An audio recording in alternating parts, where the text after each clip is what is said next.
What's going on, guys? It's your boy Tillman. Now, oftentimes, I get criticized by so many people because they don't agree with me. But I also get a lot of people that do agree with me.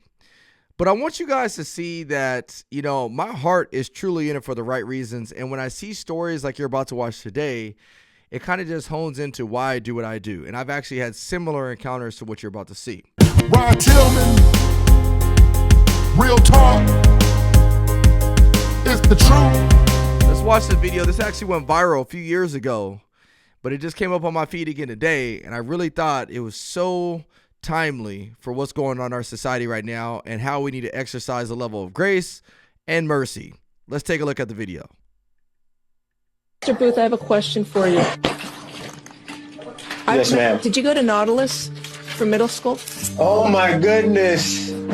Oh my goodness. I'm sorry to see you there. I always wondered what happened to you, sir. Oh my goodness. This is the nicest kid in middle school. Oh my goodness. He was the best kid in middle school. I used to play football with him, all the kids, and look what has happened. I'm so sorry. Oh my goodness. Mr. Booth, I have a question for you. Now, this was such a cool story. Now, a little bit of backstory to it. Arthur Booth, he was actually arrested for burglary, running from the police. He had actually done some time in prison up to this moment. And he also, had some drug addictions. In his court, obviously, the judge recognizes him. And then that's when my man just kind of melts and realizes, they went to school together. Why do I play this video? I play it because this right here is what humanity should be. Now, people make mistakes. I've made mistakes. We all make mistakes.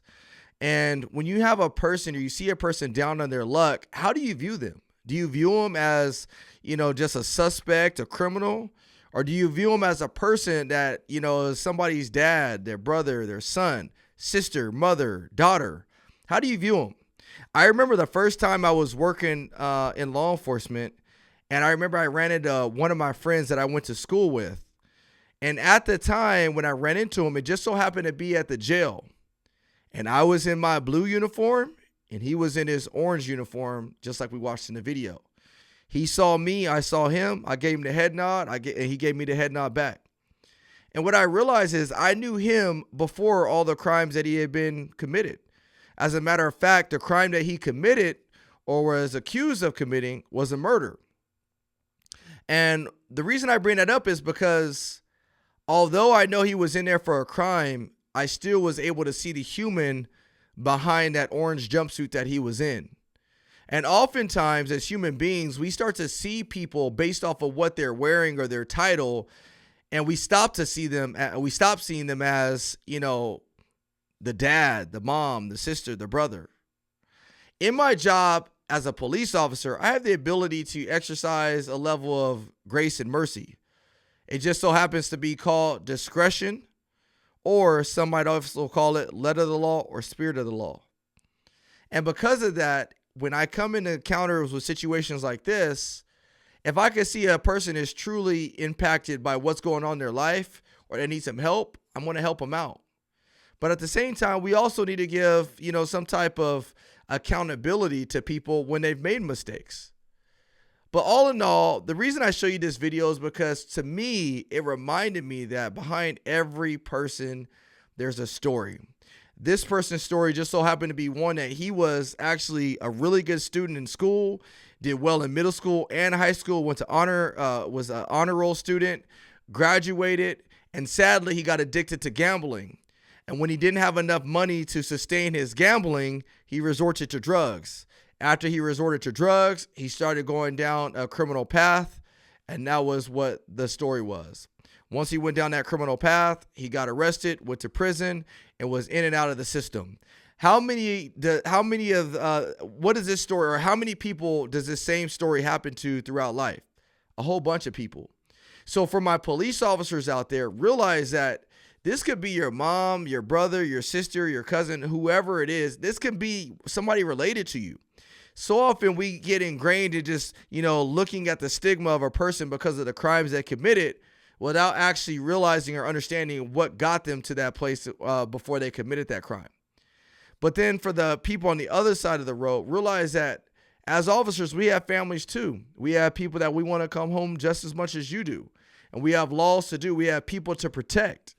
If we really just start looking at people for human beings, man, we could see so much more stories like this. The cool thing is the ending to the story was this guy, Arthur, he actually went on after this situation. He got out, went out and became a manager of a pharmaceutical company, got back on his feet, and is taking care of his family and everybody else, doing so much better now. And so don't realize that, sometimes we see the orange jumpsuit and we think it's the end of the story when it's not. I have a really good friend of mine, and I've mentioned him often on my podcast, who received life in prison for murder and has done a phenomenal job turning his life around. And I like to consider him a brother of mine because we have gotten close through the years just because I got to know him for who he is, not for what he did. So the next time you see a police officer, get to know the officer, not for what they do, but for who they are. And my police officers out there, try to get to know these people for who they are, not what they've done. Thanks again, guys. If you guys enjoy this content, do me a favor, like it, share it, subscribe, and give me some comments. Share a story in the comments box of when somebody gave you a level of forgiveness or grace or mercy when it wasn't deserved. I want to hear about it. Thanks again, guys, and God bless. Ryan Tillman, real talk, it's the truth.